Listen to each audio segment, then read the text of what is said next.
Brasil tem uma meta para os Jogos Olímpicos de 2016: entrar para a elite do esporte mundial e integrar a lista dos 10 países que mais conquistam medalhas de ouro.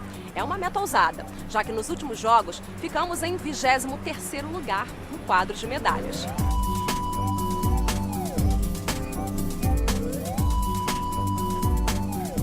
Mas será que o Brasil está fazendo o trabalho de casa? Nesse programa fomos a Fortaleza, Porto Alegre e Rio e mostramos para você quais caminhos levam um atleta a se tornar um campeão.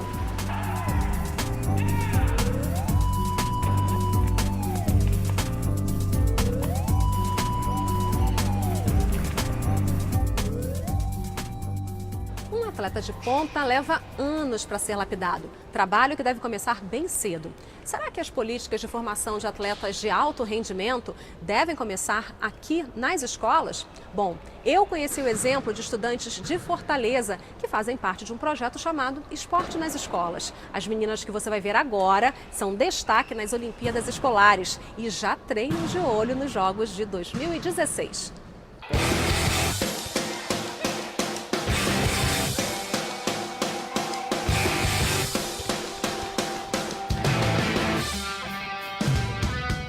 As Olimpíadas Escolares reúnem milhares de estudantes numa competição nacional. O campeonato segue os moldes de políticas públicas de países como Cuba e China, que investem em competições estudantis para a descoberta de novos talentos. No Brasil, a ideia é também usar o esporte como ferramenta de inclusão social.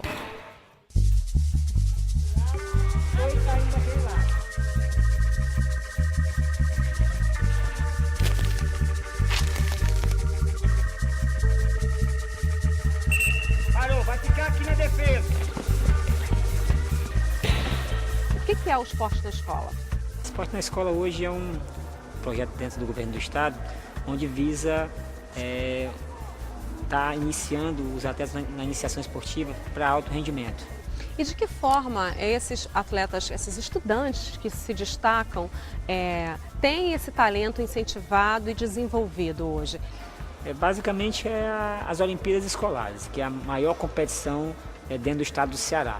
Então o atleta ele treina o ano todo, participa dos treinos visando essa competição, que te dá uma visibilidade maior, não só para a escola, mas também para o atleta.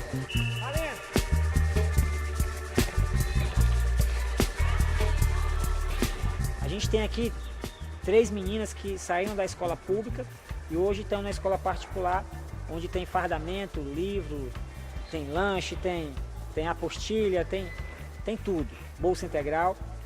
Isso se deu o quê? A junção de duas coisas, o esporte e também a educação, o estudo. Se eu consigo, dentro de uma situação de uma equação de matemática, de uma soma, de uma multiplicação, se eu consigo resolver com facilidade, eu vou conseguir sair de uma situação difícil do jogo também com facilidade. Então, pensem nisso, que daqui uns dias a gente vai estar numa situação muito boa. Assim como está a Camila hoje, está a Sâmia, está a Vaniele, está na seleção brasileira, está na seleção cearense, tem o recurso do governo do estado. A Camila recebe R$400 por mês de benefício do estado. Para comprar o tênis, viu o tênis dela bonito? Para comprar o tênis, para comprar o material dela, para pagar a passagem, para alimentação. E todos vocês vão ter essa oportunidade também. Não tem ninguém ruim, não tem bom. Existe aquele que quer e aquele que não quer. E quem quer consegue.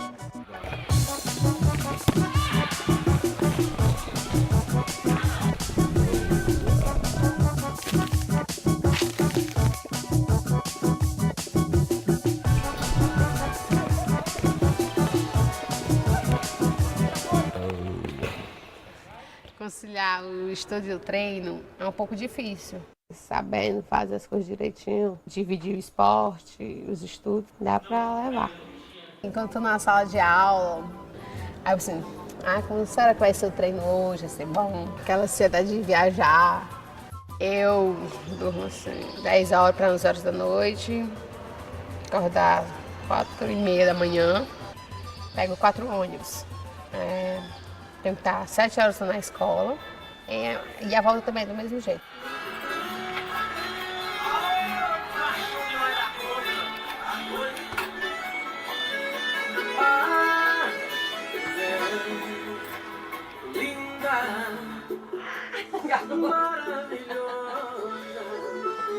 Deixa eu ver se tem muitas fotos aí dos campeonatos que você participou. Queria conhecer o pessoal. Essa foto aí é da onde? Daqui. E você teve já em quantas cidades jogando? Minas, Santa Catarina, Bahia, Belém, Recife, Peru, Cuiabá, Rio de Janeiro. Nossa, já conheci um bocado de lugar.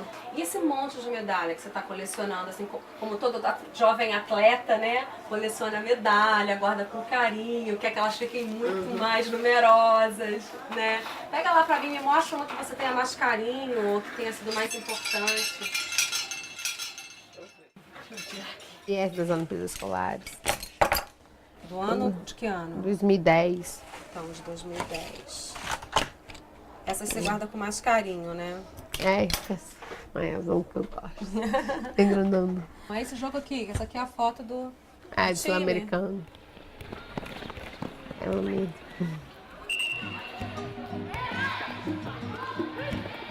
A nossa prioridade é usar o esporte como ferramenta de cidadania. E a partir daí você também pode buscar talentos, identificar talentos que possam prosperar, que possam ter alta performance no futuro.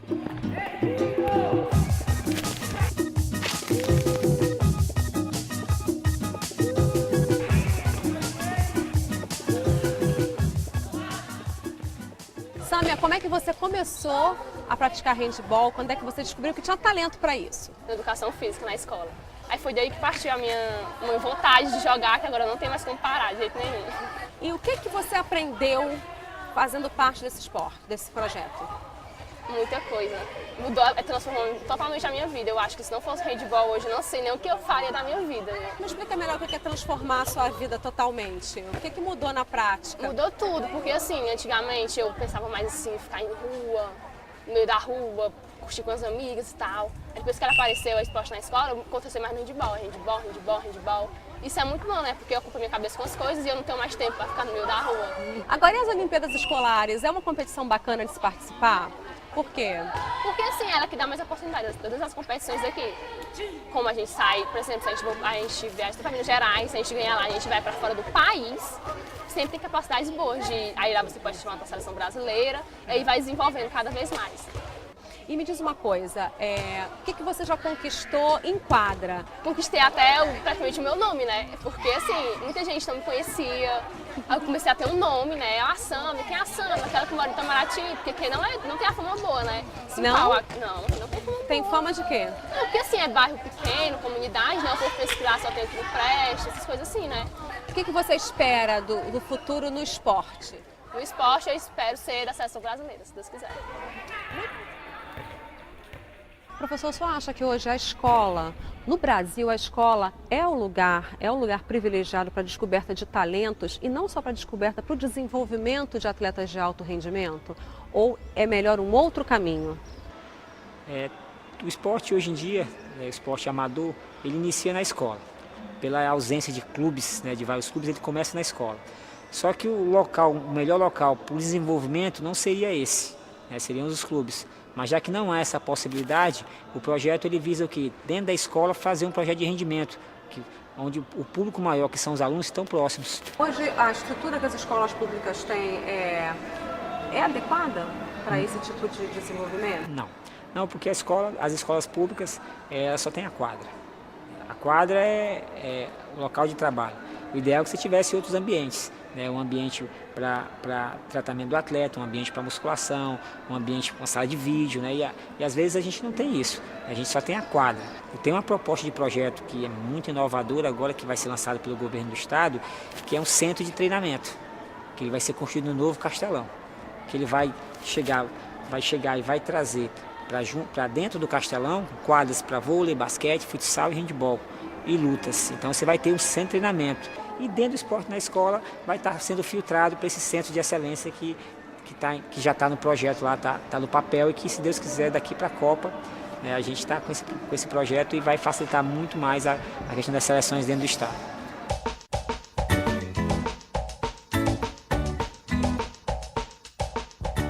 Inaugurado em 1973, o Castelão já passou por várias reformas. Com as obras da Copa, terá 67 mil lugares, um centro olímpico e ginásio multiuso. Nós precisamos nos preocupar que esses eventos não deixem apenas legados de infraestrutura física, que já é muito importante. Não apenas arenas, estádios, aeroportos. Por isso que nós, no Congresso Nacional, criamos deputados e senadores, criamos a Frente Parlamentar da Atividade Física para o Desenvolvimento Humano, para que nós possamos aproveitar esse contexto e, junto com profissionais da área, educadores físicos, nutricionistas, fisioterapeutas, médicos, nós podemos realmente demonstrar o potencial que tem a atividade física e, claro, o esporte para que as pessoas possam se desenvolver. A escola é a base de tudo.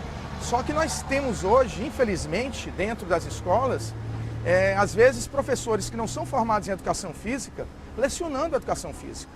Então é por isso que dentro do Plano Nacional de Educação, nós estamos discutindo a destinação de 10% do Produto Interno Bruto para ser aplicado nas nossas escolas. E aí nós vamos ter professores bem remunerados, nós vamos ter programas duradouros e aí toda aquela base piramidal cada vez vai ser melhor assistida, para que a gente possa cada vez mais ter um topo de pirâmide mais largo, termos atletas se destacando não apenas no futebol e no vôlei, onde hoje o Brasil é exemplo para o restante do mundo, mas termos em várias modalidades esportivas que são extremamente acessíveis para crianças e jovens da periferia, mas às vezes nós não temos recursos necessários para isso, não temos equipamentos necessários para isso e, consequentemente, nós não temos grandes atletas sendo formados em algumas modalidades onde nós temos todas as condições de sermos também campeões.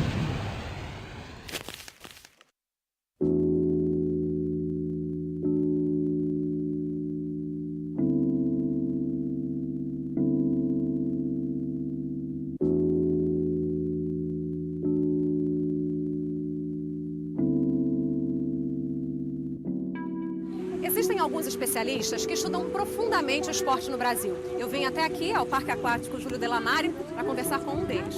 É o professor Lamartine.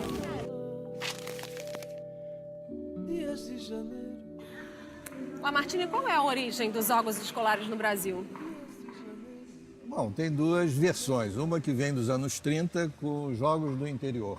Jogos esportivos do interior. Começou em São Paulo com muito sucesso nos anos 30. E depois se tornou uma tradição e até hoje existem esses jogos. Essa é uma versão. A outra versão foi o início com os Jogos Estudantis Brasileiros, muito famoso, e que acabaram nos anos 80, no início da década de 80. Começou em 63, começou com pouco, mas foi crescendo e atingiu a um espantoso número de 1 milhão de estudantes. O que ocorreu é que criou-se uma espécie de liga dos treinadores do JEB, chamava-se JEB, Jogos Estudantis Brasileiros. Eles, por conta própria, criaram um sistema de desenvolvimento e daí o impacto que houve no esporte brasileiro. Eles sozinhos criaram uma geração de atletas que até hoje estão aí. O que a gente vê hoje, na atualidade, essa retomada das competições entre escolas no país nominalmente inteiro. é a mesma coisa, procedimentos parecidos, é por regiões, não tem 2,5 milhões, contando, são Olimpíadas Escolares, Olimpíadas Estudantis e Olimpíadas Universitárias. Contando as três é 2,5 milhões por ano, que é um número maior do que 1 milhão, mas acontece que naquela época a população varia muito proporcionalmente era mais. Nem há dúvida disso. Agora, em termos de Brasil, esses resultados chegam a ser ridículos. Se você compara com países avançados, é ridículo. Se você for comparar com a Rússia, há uma desmoralização do que nós fazemos, que lá a coisa é generalizada nas escolas. Que resultados esses países têm que nós ainda não estamos conseguindo obter? Eles aparecem nos resultados muito bem. O Brasil é depois de 30, ele não existe. Em resultados, em competições, em competições mundiais, internacionais. Ele aparece em algumas coisas e a gente se ilude com isso. Aparece no futebol, voleibol nós somos o primeiro. Mas quando você junta tudo, o país não existe. Nós ainda vamos fazer um grande percurso. O lado negativo é do resultado. Porém, até autores que acham que isso não é negativo, não. Tem uns que acham que se a população faz esporte, é benefício para a saúde e a política pública é correta. E E diante dessa realidade, o que se aponta para o Brasil? É seguir o caminho que a própria população seguiu. Na área social, nós somos o grande vencedor. Práticas esportivas... Atividade física, de um modo geral, prática desportiva, inclusive. Os números são todos fantásticos e alguns de grande confiabilidade. Isso quer dizer que o brasileiro pratica esportes de uma maneira em massa? Em massa. Os nossos números são semelhantes à Europa Ocidental, Estados Unidos, somos nesse nível. Países desenvolvidos. Nós somos desenvolvidos na prática de atividade física e esporte. Isso é uma informação importantíssima. Eu acho Qualquer tipo de prática, desde uma corrida até... Devemos a Deus Cristo Redentor, porque isso não tem uma política pública, isso surgiu naturalmente.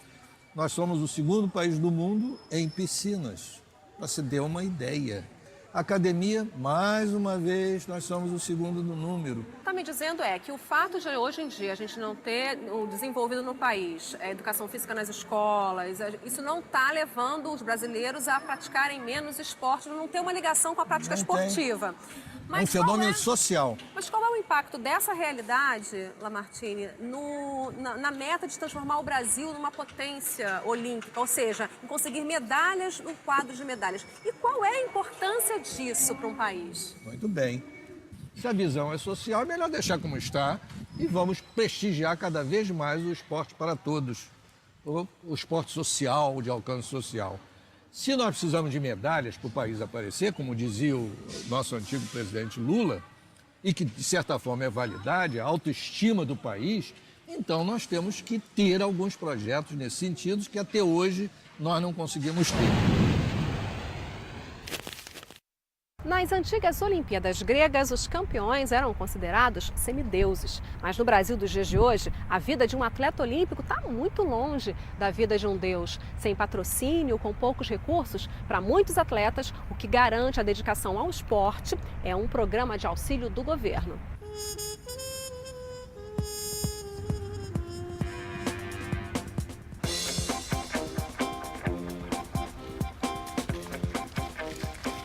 Neve no verão de Porto Alegre, só com efeito especial. Nessa época do ano, os termômetros aqui passam dos 35 graus, o que não impede a prática de um esporte típico da neve.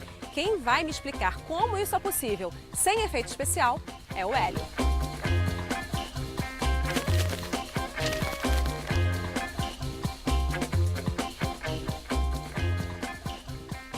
Hélio, o que é esse esporte? O ski cross country é uma chamada maratona na neve. A pessoa coloca os esquis e vai correndo, tentando fazer o menor tempo possível, com velocidade, enfrentando subidas e descidas.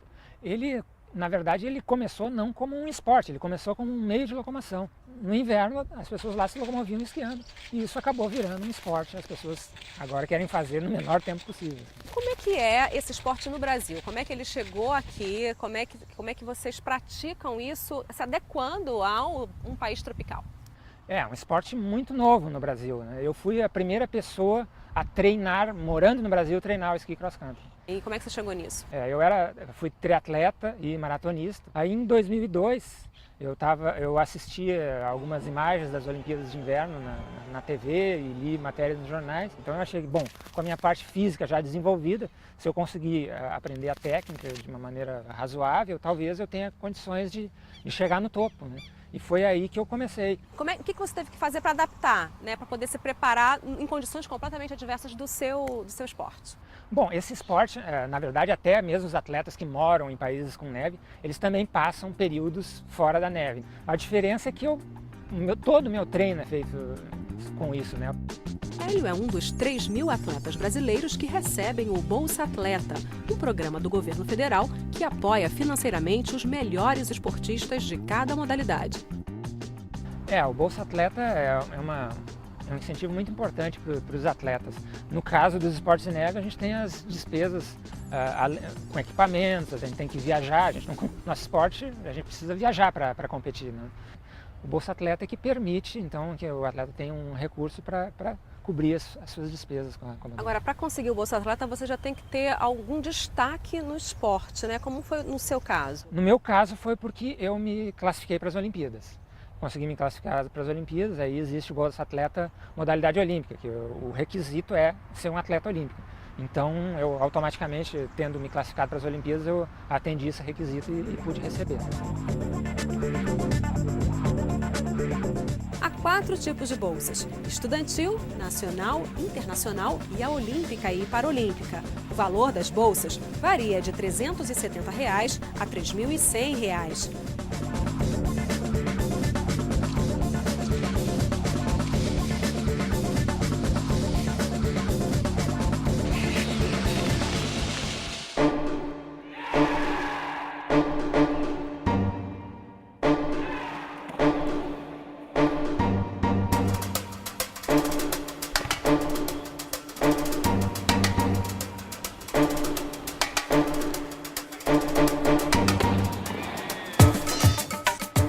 Eles são um exemplo de esforço, se tornaram campeões.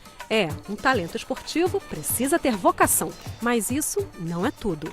Espaços, estruturas como quadras, piscinas e pistas como essa aqui, são cenários onde despontam campeões. O Brasil já percebeu a importância dos centros de excelência para o treinamento de atletas das categorias de base até os campeonatos mundiais. E esse lugar aqui é um bom exemplo disso. O Centro Esportivo de Porto Alegre recebeu 12,5 milhões de reais em investimentos. Com isso, vai se tornar o centro de treinamento oficial da Confederação Brasileira de Ginástica, além de oferecer treino também para 8 modalidades de lutas. Esse investimento, além da área física e dos equipamentos, nós vamos trabalhar muito na potencialização do material humano. Aqui tem a área de formação, descobrir os talentos dos 6 aos 12 anos de idade e aí, logicamente que depois dos 12 anos de idade, ele vai para o alto rendimento, que ele vai ser preparado para, quem sabe, um atleta olímpico, um atleta de rendimento que tenha níveis nacionais e internacionais. Nestes centros esportivos públicos, muitos talentos que poderiam se perder encontram espaço para treinar e apoio.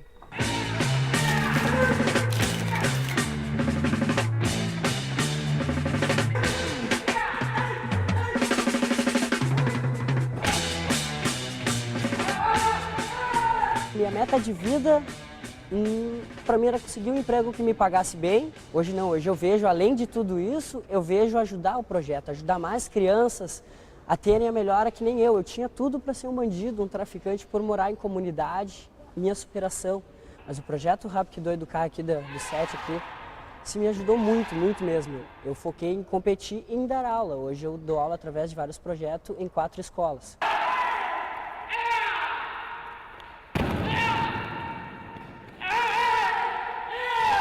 Bom, o projeto Rapkido Educar, ele visa primeiro captar a criança e o adolescente na periferia para formar um cidadão. Nós não visamos o atleta. É claro que o atleta ele vai aparecer com o tempo, mas primeiro é um projeto social que visa primeiro formar o cidadão.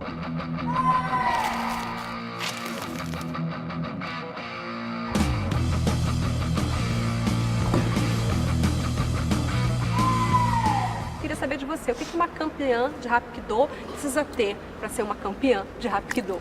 Muito treinamento, muito treinamento. Você treina muito? Quantas horas por dia? Umas 4. Qual é a filosofia do esporte? Você consegue me explicar? Rap, união, Ki, caminho, Do, energia. Qual é a parte mais difícil disso tudo para você, Luana? Participar das competições, né? É bastante dinheiro para participar de todas as competições, isso é complicado. A parte mais difícil não é a que está no tatame, né? É o que está fora do tatame. Só precisa de dedicação, sabe? A história desse outro gaúcho também é de dedicação ao esporte. Medalha de ouro nos Jogos de Barcelona em 92, Paulão teve o talento lapidado no Centro de Treinamento de Porto Alegre. Quando é que você começou a ter apoio e estrutura física, técnica, para se desenvolver a um esporte de alto rendimento? Olha, eu tive o primeiro apoio quando eu comecei a treinar na escola e logo em seguida um amigo do meu pai me viu treinando voleibol e disse, pô, vai fazer um teste no clube em Porto Alegre. Eu treinei um mês e falei para ele, ó, professor, minha mãe e meu pai disseram o seguinte, ó, você não pode mais continuar treinando, filho, porque não tem dinheiro para passagem, dinheiro para comprar uniforme. E quando eu cheguei para o professor e falei isso, ele falou, não, continua vindo que eu vou dar um jeito. E o jeito que ele deu foi pagar essa passagem, pagar esse cachorro-quente, que me deu a condição de vir quase todo dia treinar aqui em Porto Alegre. Um mês depois eu vim treinar aqui no SET. Que era bem diferente, Não, né? completamente. A pista era totalmente carvão, tinha mato no meio do campo, né? Qual é a importância, então, dos centros de treinamento esportivo no país e principalmente dos centros de treinamento públicos no país? A importância é eles entenderem que eles são centros de desenvolvimento educativo para o esporte. Eles não são centros de detectação de talento só. Eu digo por mim mesmo, quando eu parei foi um choque. Quem me acompanhou? Ninguém me acompanhou. Foi um choque físico, foi um choque emocional, foi um choque familiar, né? Porque sair das quadras, dos holofotes todos, do glamour todo que o esporte dá, e você ser esquecido, né? Esquecido entre aspas, você sai daquele do foco, né? Do foco. E a criança é a mesma coisa, você faz um trabalho para a criança e de repente você não serve porque você não vai ter alto nível. Então com 17, 18 anos, como ele foi tirado da violência urbana, ele pode voltar muito rapidamente porque ele foi simplesmente deixado de lado porque ele não serve.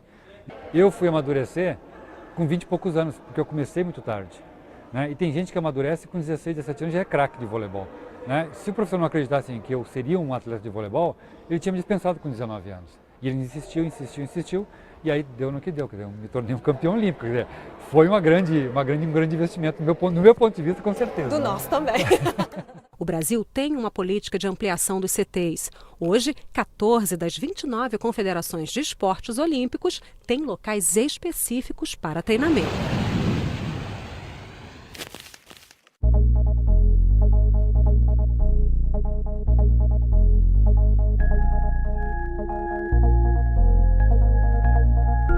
O ganho da nossa medalha no Pan-Americano, o bronze no Pan-Americano, eu faço muito jus ao centro de treinamento que a gente teve. A gente treinou aqui no Maracanã, mas a gente treinou muito no Maria Lenk. Maria Lenk hoje está virando um centro de treinamento bom, ele está dando toda a estrutura, como tem refeitório, tem dormitório, a gente pode ficar lá o dia inteiro concentrado. É o parque aquático que tem na Barra. É o parque aquático da Barra. Tem uma sala de musculação, que é a sala de força. Nossa, última geração, muito boa. Estão indo até outros esportes para lá, trabalhar lá, que está assim, show. E eu devo muito o nosso resultado a essa concentração no Maria Lenk, porque realmente é concentrado. É aqui, quando a gente vem treinar, aqui são 2 turnos de treino por dia, acaba que eu tenho que liberar as meninas para ir para casa, porque a gente não tem ainda um lugar para repouso, nem um lugar legal para comer. Então o que acontece? Elas voltam para casa, só que elas enfrentam um trânsito, tem que enfrentar o trânsito para voltar e acaba que o descanso delas não é realmente um descanso. Vão para casa, internet, computador, não tem como controlar isso. Lá o descanso delas de 3 horas é um descanso de 3 horas controlado. Entendeu? E é descanso, elas dormem na caminha delas o suficiente, não muito, para recuperar o corpo e estar pronta para o treino da tarde seguinte. Isso é muito legal. A gente tem também uma equipe multidisciplinar, a gente tem psicólogo, a gente tem nutricionista, a gente tem fisioterapeuta, a gente tem preparador físico e as técnicas, né? É um trabalho unido para a gente conseguir ter excelência no trabalho.